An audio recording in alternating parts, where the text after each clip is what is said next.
नमस्कार दोस्तों।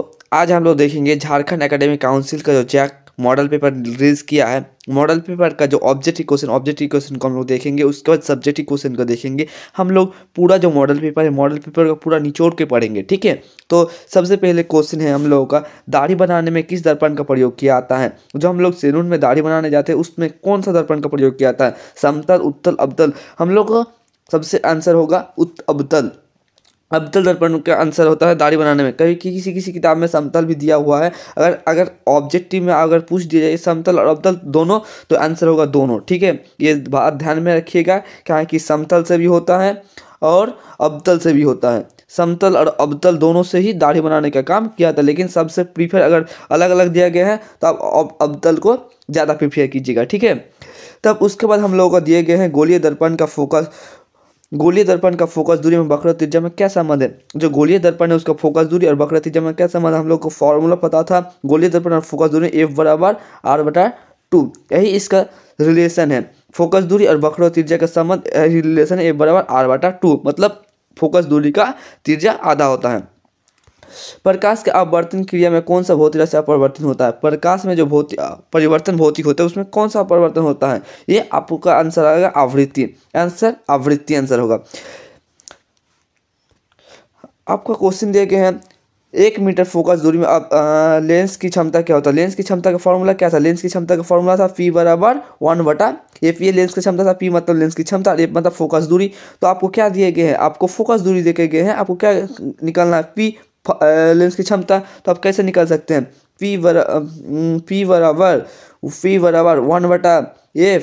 तो P तो आपको निकालना है, F का मान कितना है 1 1 काट दिए, कितना आएगा 1D। तो 1D कहाँ आंसर है, बी में। तो आंसर क्या हो जाएगा V। लेंस की क्षमता 4 लेंस की क्षमता, अवतल लेंस की फोकस दूरी क्या होगा। लेंस की क्षमता आपको 4D दिए गए हैं, अब उसका फोकस दूरी क्या होगा। फोकस दूरी आप कैसे निकाल सकते हैं, P का मान दिए गए हैं 4D। अब इसका F का मान निकालना होगा। P बराबर हम लोग जानते हैं 1/F, इसका तो हम लोग जानते थे। तो P F बराबर 1/F, तो F आ जाएगा 1/4।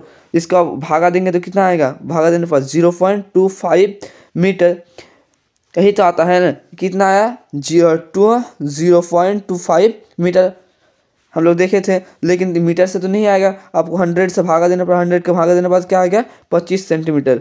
यही आपका बी आंसर आ जाएगा, V। समझ में आया होगा।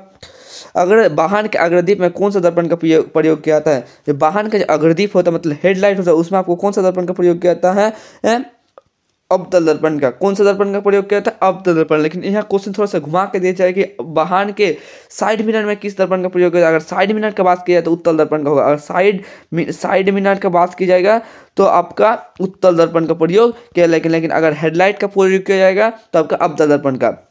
मानव नेत्र में किस भाग में वस्तु का प्रतिबिंब बनता है। मानव नेत्र किस भाग में प्रतिबिंब बनता है, दृष्टिपटल, जिसे हम लोग क्या कहते हैं, रेटिना। दृष्टिपटल को क्या कहा जाता है, रेटिना कहते हैं।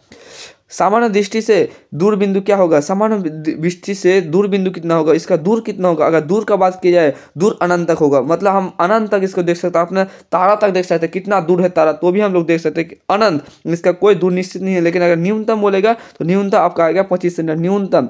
न्यूनतम आपका आएगा 25 सेंटीमीटर, ये ध्यान में रखिएगा, न्यूनतम 25 सेंटीमीटर। नेत्रों में जाने वाला प्रकाश की मात्रा को कौन नियंत्रण करता है। नेत्रों में जो प्रकाश की मात्रा जाता है, प्रकाश की मात्रा कौन नियंत्रण करता है, पुतली। और जो नेत्र में प्रकाश का प्रतिबिंब बनता है, किस कहाँ बनता है, जो हम लोग पहले पढ़े, दृष्टिपटल व रेटिना, ठीक है। मानव नेत्र में प्रतिबिंब की प्राकृतिक क्या होता है। मानव नेत्र जो प्रतिबिंब बनता है वो प्राकृतिक क्या होता है, ये वास्तविक होता है और सीधा होता है। क्या होता है इसका प्रतिबिंब, वास्तविक और सीधा। मतलब प्रतिबिंब तो क्या होगा, वास्तविक और सीधा और वास्तविक, आप कह सकते हैं वास्तविक और सीधा, ठीक है। 1 किलोवाट घंटा किसका ऐसा मात्रक है। 1 किलोवाट घंटा आप किसका ऐसा मात्रक है, किसका ऐसा मात्रक है, ऊर्जा का। ये किसका ऐसा मात्रक है, ऊर्जा, व्यावसायिक ऊर्जा होता है उसका ऐसा मात्रक है। कूलम किसका ऐसा मात्रक, कूलम किसका ऐसा, विद्युत आवेश का ऐसा मात्रक कूलम होता है। हम लोग पढ़े हैं कि विद्युत आवेश का ऐसा मात्रक क्या होता है, कूलम। विद्युत मोटर में एक ऐसा युक्त है जो परिवर्तन करता है। विद्युत मोटर में आप एक ऐसा युक्त को बताएं जो जिसमें परिवर्तन होगा। विद्युत मोटर क्या होता है, विद्युत ऊर्जा को अंतर ऊर्जा में बदलने के काम करता है। विद्युत ऊर्जा को अंतर ऊर्जा में, बी आंसर होगा आपका। विद्युत मोटर की एक ऐसा युक्त जो विद्युत ऊर्जा को अंतर ऊर्जा में परिवर्तन करता है। जल का विद्युत अपघटन किस प्रकार का अभिक्रिया है। जल जो होता है, जल का जो अपघटन है उसमें किस प्रकार का विद्युत अपघटन अभिक्रिया है, ये आपका कौन सा अपघटन अभिक्रिया है? ये आपका वियोजन अभिक्रिया है। जो आपका जल का अपघटन किस प्रकार का अभिक्रिया है? वियोजन अभिक्रिया। Cu+H2 एरो C2+H2 नीचे दिए गए किस अपचायन है? कौन सा पदार्थ जो ऑक्सीजन है? आप लोग पढ़े हैं अपचायन और इपचायन। कौन सा पदार्थ जो है आपका ये ऑफचायन है? इसमें कौन सा ऑक्सीजन जुड़ रहा है? ऑक्सीजन इसमें हाइड्रोजन था, हाइड्रोजन से लेके यहाँ ऑक्सीजन जुड़ रहा है कि नहीं जुड़ रहा है? पहले Cu जिससे कपर अलग हो रहा है, ऑक्सीजन के साथ जुड़ रहा है, H2O के साथ नहीं जुड़ रहा है, हाइड्रोजन के साथ नहीं जुड़ रहा है, तो ये आंसर क्या होगा आपका? हाइड्रोजन। आंसर क्या जाएगा आपका? हाइड्रोजन। आप बात समझ रहे होंगे, इसका आंसर क्या आएगा? हाइड्रोजन। नीचे दिए गए चित्रों को कौन सा अभिक्रिया है? ये जो एक चित्र दिए गए हैं ये कौन सा अभिक्रिया में आपका आता है? ये जो आप एनसीईआरटी का किताब खोल के देखिएगा तो ये कौन सा अभिक्रिया में है? ये आपका विस्थापन अभिक्रिया में आता है। कौन सा अभिक्रिया में आता है ये आपका विस्थापन। सी आंसर आएगा, सी। क्या आंसर आएगा? सी इसका अभिक्रिया विस्थापन अभिक्रिया। निम्न से कौन सा प्राकृतिक सूचक का उदाहरण? कौन सा प्राकृतिक जो सूचक है आपका, मतलब आप कौन सा अम्ल क्षारक को प्राकृतिक में कौन सा है? लिटमस पत्र। क्या आंसर होगा इसका? लिटमस पत्र। आपका आंसर ये लिटमस पत्र आएगा।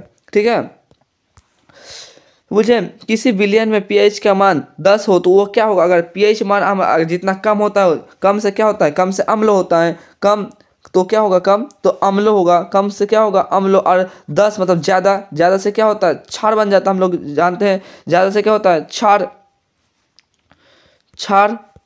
और 7 अगर रहता है, 7 से उदासीन हो जाता है, 7 अगर रहता है तो क्या आ जाता है? वो उदासीन हो जाता है। ये क्या आ जाएगा हम लोग का? क्षार आंसर आ जाएगा, क्षार आंसर। आप लोग समझते हैं, कम से अम्ल, ज़्यादा से क्षार, और 7 के बीच रहता है तो उदासीन हो जाता है।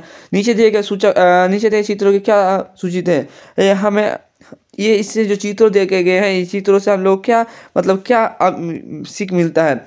कि हम हमेशा हाथ को साफ रखना चाहिए, हमें प्रयोग में हाथ धोकर जाना चाहिए, हम अम्लों के साथ धोना चाहिए, सांद्र अम्लों एवं क्षार को अम्लों के बर्तन में चेतावनी देना चाहिए। ये अम्लों और क्षार के बर्तन के जो है ये चेतावनी देना चाहता है। ये आंसर आ जाएगा डी। ठीक है, ये आंसर आपका डी होगा। इमली में कौन सा अम्ल पाया जाता है? आप लोग ध्यान दिए होंगे, इमली में कौन सा अम्ल पाया जाता है? इमली में आपका टाइट्रिक अम्ल पाया जाता है। इमली में कौन सा अम्ल पाया जाता है? टाइट्रिक अम्ल। कौन सा आधार